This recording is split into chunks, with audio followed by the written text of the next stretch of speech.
নিজের অবস্থার পরিবর্তন করতে গিয়ে মানুষ আবাস গড়ে প্রবাসে।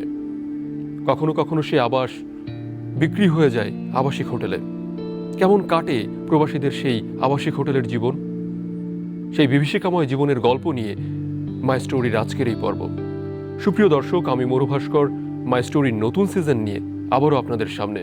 সঙ্গত কারণেই আমাদের আজকের উপস্থিত অতিথির নাম এবং পরিচয় আমরা প্রকাশ করছি না। কেমন আছেন?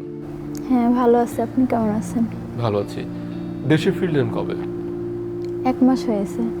এখন কেমন আছেন? এখন আছি মোটামুটি, এত ভালো নাই, শরীর আমার বেশি ভালো না, অসুস্থ আমি। আপনার পাশে যিনি আছেন উনি কে? উনি আমার হাজবেন্ড। কেমন আছেন? ভালো আছে। আপনার এই প্রবাসের যে বিভীষিকাময় জীবন, সেই জীবনের গল্পটা যদি আমাদের বলতেন।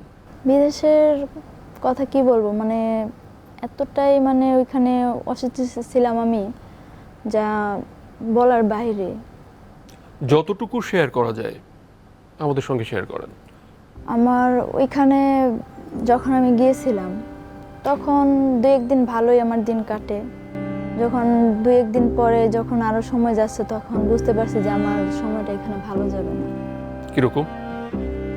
যখন গেছি তখন সবাই আমার সাথে খুব ভালো ব্যবহার, খুব আচরণ ভালো দেখাচ্ছে। ওইখানে আরো মেয়েরা ছিল, মানে কারা আপনার সঙ্গে ভালো ব্যবহার, ভালো আচরণ করে? মানে যাদের কাছে আমি প্রথম গিয়েছিলাম তারা 2-1 দিন আমার সাথে খুব ভালো ব্যবহার করছে। কাদের কাছে গেলেন? গেছি হলো আপনার ওইখানে এক রেস্টুরেন্টের মালিকের কথা বলে আমাকে নিয়ে গেছিল, কিন্তু এটা রেস্টুরেন্ট ছিল না। মানে কিসের রেস্টুরেন্ট? খাবারের রেস্টুরেন্টের কথা বলছিল, যে এটা রেস্টুরেন্ট কাজ দিবে আমাকে, ওইটারের কাজ করতে হবে। রেস্টুরেন্টের ওয়েটারের কাজ? ওইটারের কাজ করতে হবে। আপনি কি এখানে কোনো প্রশিক্ষণ নিয়েছিলেন? না, কোনো কিছুই নেই। তো আমি যখন আমার সাথে কথাবার্তা হয় বিদেশের ব্যাপার নিয়ে, তখন আমি জিজ্ঞেস করছি যে ট্রেনিং নিতে হবে কিনা বা আমার কোনো ভাষা শিখতে হবে কিনা। তো ওনারা বলছে যে কিছুই শিখতে হবে না, ওইখানে সব বাঙালি মেয়েরা আছে, ভাষা শিখতে হবে না। কয় তুমি হিন্দি জানো? আমি কই হ্যাঁ আমি জানি। আমি শুধু একটুকুই বলছি। তো আমি বলছি ওখানে তো বাইরে গেলে আরবি ভাষা শিখতে হয়, আমি যেটা জানি ট্রেনিং সেন্টারে ট্রেনিং নিতে হয়। তো ওনারা বলছে যে না, কিছুই নিতে হবে না আপনার। মানে আরবি ভাষা কেন শিখতে হবে? আপনি কোন দেশে ছিলেন? আমি দুবাই গেছিলাম। দুবাই? হ্যাঁ। তো আমি যতটুকু জানি যে দুবাই গেলে আরবি ভাষা তো আমার শিখতে হবে, আরবি হিন্দি দুইটাই লাগবে, যে কোম্পানি জব করি আমি। তো ওরা আমাকে 15 দিনের মধ্যে বিদেশ পাঠাই দিয়েছে। আমি যে বিষয়টা বুঝতে পারিনি, যে আমি তো জানি যে 1-2 মাস সময় লাগবে, ওইখানে 15 দিনের ভিতরে আমাকে বিদেশ পাঠাই মানে এই দিয়েছে। যে আপনাকে 15 দিনের মধ্যে বিদেশ পাঠিয়ে দিচ্ছে, আপনাকে বলছে কোনো ট্রেনিং লাগবে না, আপনার কি একবারও সন্দেহ হয়নি? সন্দেহ হয়েছে। তো আমার যে বান্ধবী, যার মাধ্যমে আমি গেছি, তো ও আমাকে সাপোর্ট করলো যে তোর কিছুই লাগবে না, ওইখানে বাঙালি মেয়ে আছে সাপোর্ট করার জন্য, আমার বান্ধবীরা আছে, সমস্যা নেই। আচ্ছা। তো ওদের কথা বিশ্বাস করে আমি চলে গেছি। পরে যাওয়ার পরে তো দেখি ভিন্ন সব কিছু। মানে ভিন্ন কি?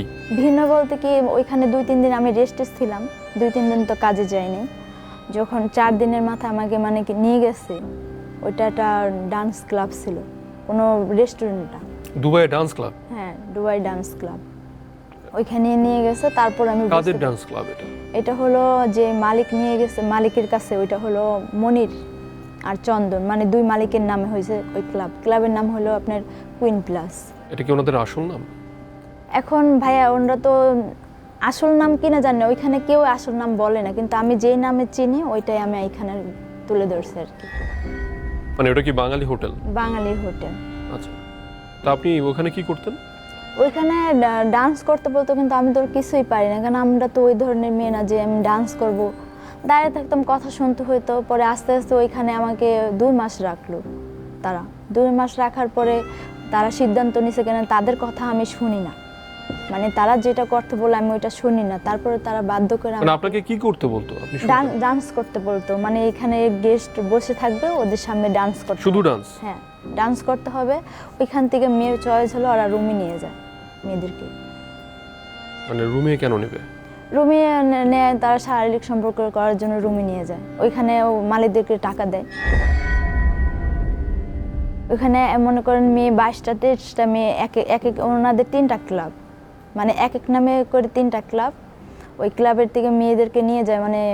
একটু পুরো বিষয়টা একটু খুলে বলেন, আপনার কাজের সময় বা কিভাবে পুরো বিষয়টা হতো আর কি। ওইটা আপনার ভোর বিকাল 4টা থেকে ভোর 4টা পর্যন্ত ডিউটি হতো। আচ্ছা। আর ওইখানে বিভিন্ন কোয়ালিটির মেয়েরা আছে, এক এক মেয়েরা এক এক রকমের ড্রেস পরে দিত, যেমন লেহেঙ্গা, শাড়ি, বেশি শাড়িটাই চলো এখানে। তো ওই শাড়ি পরে সবাই ডান্স করতো, ওইখান থেকে যে কোনো মেয়েদের চয়েস করে তারপর ওরা রুমে নিয়ে যেত। সবাই কি বাঙালি? হ্যাঁ, সব বাঙালি আছে, ইন্ডিয়ান মেয়েরা আছে, পাকিস্তানি, মানে বিভিন্ন মেয়েরা মিশানো আর কি। মানে কোন কোন দেশ? এটা আপনার আমি তো ভাই এত মেয়েদের সাথে মিশি নাই বেশি, কারণ আমি ওখানে বেশি দিন ছিলাম না। ওইখান থেকে